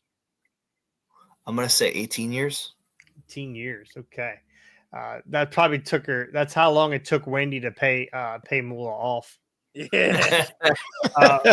What object did Bob Orton repeatedly use as a weapon throughout 1985? The cast on his arm. I love that. I don't even have to give you the yeah, whatever. Anyway, on a July 1985 edition of Championship Wrestling, managers Jimmy Hart, Bobby Heenan, Johnny Valiant, Freddie Blassie, and Mr. Fuji came to the ring during a match to bid for the services of a high-profile newcomer. Who was it? Ted DiBiase, oh Christ, King Kong Bundy, Randy Savage, or Hercules Hernandez? Hercules Hernandez. In the fall of 1986, Scotty's kicking himself right now. In the fall of 1986, the WWE began airing promotional vignettes of a wrestler who hailed from Australia's Northern Territory. Outback Jack. You know what? Don't even give me a category because Brian's already won. Yeah. Who'd you say it was, Brian? Outback Jack. On an October 1987 edition of Saturday Night Main Event, Randy Savage, competed in a face turn when Hogan saved him from an attack by a heel gang. Who led the attack? The Big Boss Man, the Honky Tonk Man, Bad News Brown, or Roddy Piper? Wait, what year was that? On an October 1987 edition of Saturday Night's Main Event, Randy Savage completed a face turn when Hogan saved him from an attack by heel gang. Who Honky Tonk Man. Honky Tonk Man, the best Intercontinental Champion ever. Yeah. Which tag team squared off against itself when its member drew first and second in the 1989 Royal Rumble? Didn't we already ask Scotty this one? Demolition, yeah. Is it Demolition? Okay. Yeah. That was Scotty's question because it was who came in the third tag Oh, team. that was really. part. I think they said Demolition was 1 and 2. Then it was the Rock or whoever it was. Yeah, that was part of another. These are all different though. Besides, if you hang around long enough, you're gonna go to know the answers to all of them. Besides being wrestlers who performed for the WWE in the 1980s, what do Hulk Hogan, Harley Race, the Ultimate Warrior, Stan Hansen, Kamala, and the Masked Superstar have in common? They all were in films. They were all in the card at the 1980 Showdown at Shea. They were all former WWE heavyweight champions. They were all managed by Freddie Blassie. They all body slammed Andre the Giant. They all body slammed Andre the Giant. Okay, we're gonna submit these. We're gonna see. Oh wow, Brian is not as smart as we thought he was. Okay, the Bob Backlund. I was thinking about that first one. All right, so it was Greg Valentine. It had to be Greg Valentine. He doesn't. You picked Ken Patera. You got the Rocky Johnson right. You got the Sergeant Slaughter right. That's 2. It wasn't 18 years for Moolah. It was 28 years. Remember, she held it forever. Yeah, I figured she held it forever because she was never putting anyone over. Yeah, she held. Was that Vince's first NDA? That was the first time that he gave someone DNA. Bob Orton. I thought Scotty was falling out of his chair there. Bob Orton. It was the cast. 1, 2. Ass over tea kettle. 3. You got the Hercules Hernandez wrong. It was Randy Savage. Wow. They all were trying, and I knew that one. That's why I started laughing because I actually knew one. They were all bidding on. Outback Jack was correct. Where I didn't even get the answer out. The Honky Tonk Man that's who led the attack. That was correct. Demolition. That was correct. And they all slammed Andre the Giant. Brian Harding got 3 wrong. That's a total of 7. You beat Scotty by 2. Yep. Which is weird because everybody always talks about how Harley Race was like the very first person to ever slam Andre. And there's a photo of it, but it's not, people don't talk about it a lot. Are you sure? Because, Hogan slammed Andre in Japan multiple times. Yeah, but I think the Harley thing with Andre was like 79 or something like that. Oh, wow. Okay. Well, Ricky, what do you think here? You want to take a shot at this? Let's do it. All right. Okay. What did you say there was one of 87? 1987. There was an 87 in here. Hold on. Let me see if I can find her. I think it was at the end. Yep. WWF 1987. Let's go with that. Indeed. It was a banner year. Okay.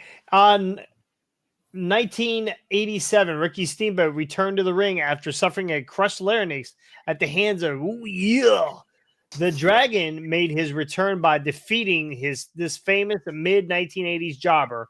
Who was he? Iron Mike Sharp, Steve Lombardi, Tiger Chen Lee, or Barry O? Shit. Shit. Give me Lombardi. That's who I would have went with. I love Iron Mike Sharp too. What was that thing he wore on his wrist? It was just like a metal. Never illegal. Yeah. I actually looked at Brooklyn Brawler better. Yeah.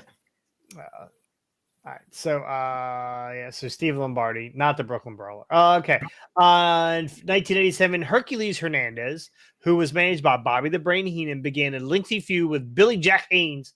The feud centered on which of the two muscular athletes. I'm sorry. The feud centered on which of the two muscular athletes was the master of the certain submission hold. What was the hold? The bear hug, the figure four, the Boston Crab, or the full Nelson? Hold on, start that over again because you stuttering and everything. I'm reading their answer. I'm reading how it's written. So in February of 1987, Hercules Hernandez, now managed by Bobby the Brain Heenan, began a lengthy feud with Billy Jack Haynes. The feud centered on which of the two muscular athletes was the master of a certain submission hold. What was that submission hold? And the answers are... You do get hints. The bear hug, the figure four leg lock, the Boston Crab, or the full Nelson? Give me a hint on this one. Hint. The bear hug or the full Nelson? I was afraid you were going to say that. Give me the full Nelson. Ooh, I believe that is wrong. In February of 1987, Adrian Adonis was paired with Brutus the Barber Beefcake and Greg Valentine in a televised 6-man tag team match. During the bout, Adrian made a huge mistake by accidentally cut some of Brutus Beefcake's hair. Who did Adonis, Valentine, and Beefcake face in this match? The Junkyard Dog, the Killer Bees, the Junkyard Dog and the Killer Bees, Hillbilly Jim and the British Bulldogs, Ricky Steamboat and the Rougeau brothers, or Lanny Poffo and the Can-Am Connection? I don't have a fucking clue. Give me another 3 hints. Give me another hint. You get a hint. Okay, there we go. The Junkyard Dog and the Killer Bees, or Lanny Poffo and the Can-Am Connection? Give me the Killer Bees and JYD. That's probably a good pick because Lanny Poffo and the Can-Am Connection, were they faces at the time?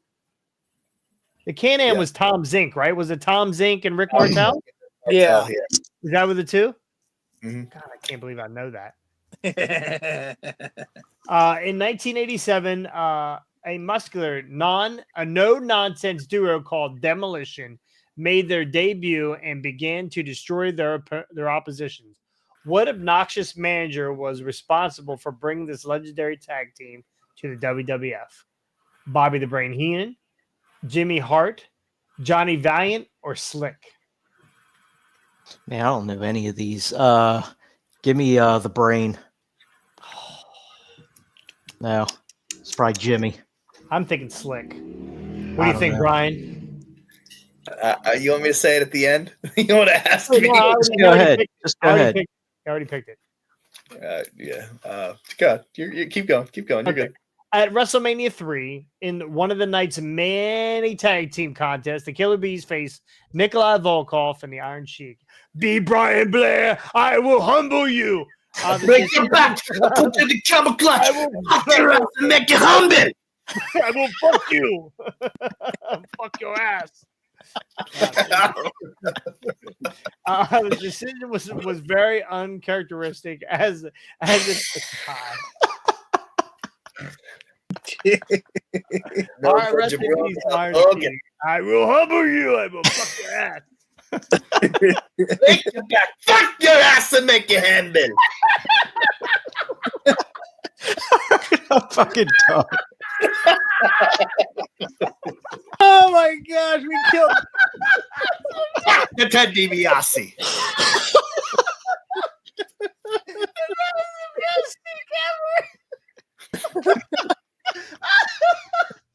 I can't. Make sure you buy the book.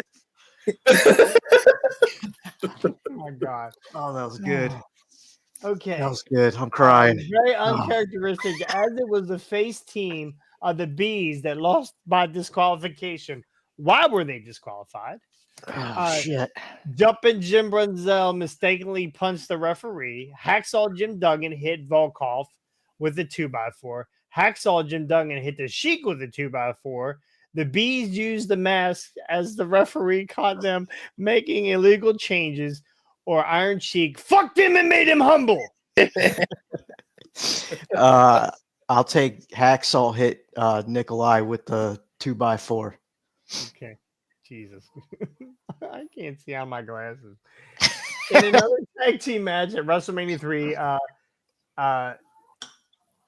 the Jock and Raymond Rougeau lost. Yeah, I can't even read. Jock and Raymond Rougeau lost to Greg Valentine. Of course they did. And Brutus and Barbara Beefcake in what would be the last match together. At the bout's conclusion, Beefcake was outstead. That's weird. Beefcake was outstead and replaced by the veteran star. Who took Brutus the Barber Beefcake's place on the Dream Team? Ravishing Rick Rude, Adrian Adonis, Dino Bravo, or Playboy Buddy Rose?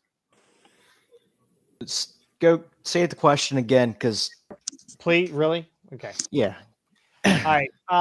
In another tag team match at WrestleMania 3, Jacques and Raymond Rougeau lost to Greg Valentine and Brutus the Barber Beefcake. And Brutus Beefcake, not Barber. In what would be their last match together? At the bout's conclusion, Beefcake was ousted and replaced by the Thank you. And replaced by the veteran star who took the place of Beefcake on the Dream Team. Rick Rude, Adrian Adonis, Dino Bravo, Playboy Buddy Rose. I don't fucking know. Give me Rick Rude. That's wrong. Probably. Yeah, I would imagine it would have been Adonis. One of the featured grudge matches in WrestleMania 3 cards saw the Honky Tonk Man battle Jake the Snake Roberts. In order to combat the presence of the Honky Tonks pesky manager Jimmy Hart, Jake was accompanied by the famous heavyweight metal rocker. Who was it? Ozzy Osbourne, Alice Cooper, Slash, or Angus Young? You froze. Oh, I missed. froze? I didn't hear. Yeah. Who's I only heard Ozzy- Slash and Angus Young. Ozzy Osbourne, Alice Cooper, Slash, or Angus Young? God damn! I really should have watched some 87 shit. Can we just disqualify me and just move on and give Brian? I'm going to go ahead and pick Alice Cooper for you. Okay, we're going to go. In the spring of 1987, former WWE Intercontinental Champion Ken Patera returned to the company after 2-year absence because he was in fucking jail. Why was he gone for 2 years? Oh, wait a minute. It's read the answer. It's one of the answers. What was the rest? He was wrestling in another promotion. He was serving a jail sentence. He was recovering from a serious illness. He was serving a jail sentence. You got it right. He was serving a jail sentence. Do you know why he was arrested? That's the question. Didn't he murder someone? No. It's steroids, right? He beat the hell out of. We're talking about Ken Patera, right? Yes. He beat the hell out of somebody for when it was a cheeseburger incident at McDonald's because they were inside of the McDonald's and they were filming a commercial where all the cheeseburgers were inside. And he said, well, just sell me a couple of those cheeseburgers. And they said, no, we can't do it, sir. We're closed for the night. So he picked up a boulder and threw the boulder through the window, the glass window, and beat the hell out of the person. Oh, geez. I'm going to tell you, if you've ever been to the McDonald's here in Waynesboro, you'd fucking want to kill somebody. They're the worst. Anyway, oh my God, I swear I didn't. I only knew he went to jail. I just knew he was in jail. All right. Shortly after, and that's from Jim Cornette. That's where I learned that from. Shortly after his return, Ken Patera injured Bobby Heenan's neck, forcing him to wear a neck brace. Classic. In the act of revenge, Heenan had some of his goons flog Patera on national television. Which Heenan family member did this to Patera? Andre the Giant, Paul Orndorff and the Islanders, Hercules Hernandez, Harley Race and the Islanders, Paul Orndorff, Harley Race, King Kong Bundy and Hercules Hernandez, King Kong Bundy, Rick Rude, Harley Race and Andre the Giant. Give me a hint. Orndorff, Harley Race, Bundy, Hercules, or King Kong Bundy, Rick Rude, Harley Race, Andre the Giant. The first group you mentioned there. Oh, Orndorff? Yeah, the one not with Rick Rude. Yep, that's what I would have went with. During the spring and summer of 1987, a masked duo wrestled as jobbers to the stars. They did this last very long. This didn't last very long. They were gone by the fall. What was this team known as? The Gladiators, the Maniacs, the Barbarians, the Shadows. Give me the Gladiators. I don't fucking know. Give me a new category, Alex. I'll take the rapist for 300. Okay. Question number 1 was not Steve Lombardi, it was Barry O. It was the Full Nelson. You got that one correct. It wasn't the Junkyard Dog and Killer Bees. It was Lanny Poffo and the Can-Am Connection. They were heels at the time, I believe. So that would have made more sense. The backstory to that was that Lenny Poffo actually cut Beefcake's hair, I believe. No, vice versa. Beefcake cut Lenny Poffo's hair, and Randy Savage flipped out on him backstage and was like, "Yes, I remember hearing that story. Reading that story somewhere." The Junkyard, you had a Junkyard and the Killer Bees. I was right. That was Bobby the Brain Heenan. The correct answer was Jimmy Valiant. Was the manager that brought the demolition. Hacksaw Jim Duggan hit. You picked Hacksaw Jim Duggan hitting Volkov with the 2x4. It was not. It was Duggan hitting the Sheik with the 2x4. It was Ravish. It wasn't Ravishing Rick Rude. It was Dino Bravo that took the spot of Beefcake. I think I would have got that one wrong. You did get this one right. No, I got it right for you. It was Alice Cooper. Alice Cooper, sir. Come on.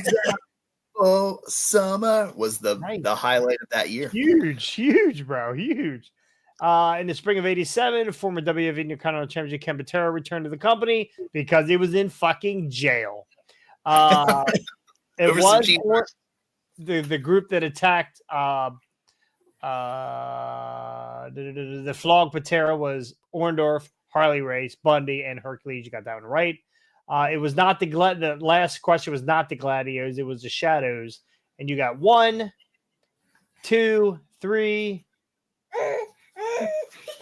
4. You got 4 right. That kid is hilarious. Bring that baby on this screen. Let's see that baby. We got to get her a hard way wrestling. Oh my goodness. Oh, look at that baby. What is her name? Sage. Oh, hello, Sage. She's got no chops. That's the grandbaby. Throwing them in. Oh, I see it. They'll fall off after a while, honey. They're good. Hi. Say hi, world. Bye, world. Sage, if you could read this. Oh, she got better eyes than I do. I just figured she could read this. All right, well, that's going to do it here for Highway Wrestling. We have been on here a long time, and it's going to take 7 hours for this thing to upload. Oh, wait, what? Huck Sawyer. Is that Huck Sawyer? My God. Hey, Brian, I'm going to need you to get up and humble him. I'll put you in the camera. Break it back. Not that way. Don't humble him that way. Don't humble him that way unless we'll go solid cam. All right, that's going to do it here for Highway Wrestling. Thank you for joining us. Please, if you're on YouTube, let's look at the comments real quick. All right, there's no more comments. Everybody went to bed. YouTube. Let's look for YouTube. We had 28 viewers on YouTube. That's really good for us, I believe. So since we only have about 27 subscribers. Anyway, go like, subscribe, go to YouTube, go to Facebook, go to Instagram. We don't have an Instagram, but just look there anyway and then type in Meat Factory in your browser. That'll be fun. Or meatspin.com. Type that in. That's real fun too. We are on all your podcasting platforms. We are on Google Play. We are on Spotify. We are on Apple Music or Apple iTunes or Apple whatever. We are on 4Play. We're on all of them. We're on all of them. So please go like and subscribe all that. Leave us a comment. Tell us what you think about Brian. Buy Brian's book. Buy Brian's book. Rocking All Night. The Brian Hardy story available on Amazon for $30 right now. When you order it, order the 60-year-old version. The font is bigger. You'll be able to read it. Don't order the Just get a monocle. Just get a monocle. Right. So again, Brian, thank you so much. Ricky, Scotty, thank you for joining. We're gonna see you guys next time on the hard way. All right, man. Peace. I don't know where the outro is.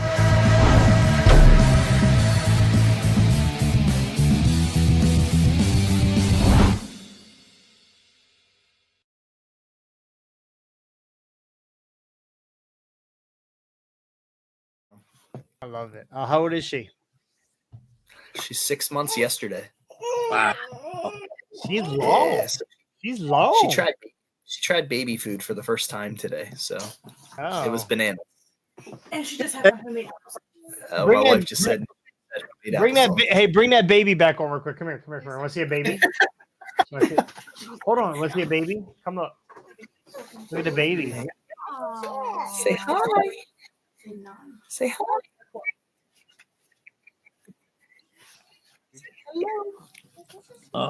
I know. Thank you.